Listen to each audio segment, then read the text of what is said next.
आपण अपूर्णांकांची बेरीज शिकणार आहे।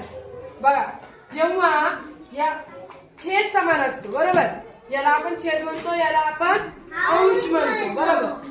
मग जेव्हा छेद समान असतात तेव्हा छेद एकदा लिहू आपण आणि वरच्याची फक्त काय करायची असते, बेरीज। 3 अधिक 7 किती आली बेरीज 10 आणि छेद जो आहे आपला तो तसाच लिहू 10/4। पण तुम्ही बघा इथं छेद समान आहे का, नाही। जेव्हा छेद समान नसतात तेव्हा काय करायचं तर बघा, यांचा तिरकस गुणाकार आणि यांचा परस्पर गुणाकार। मग बघा पहिले आपण यांची तिरकस मांडणी करून घेऊया।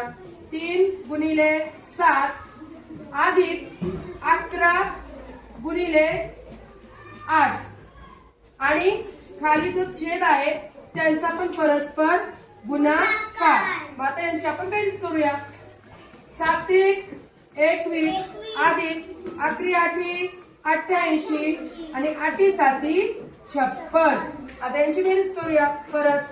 21 अधिक आता 1 आणि 8 9 आणि 2 आणि 8 10 109 आणि जो आपला छेद आहे तो तसाचा तसा। कळलं?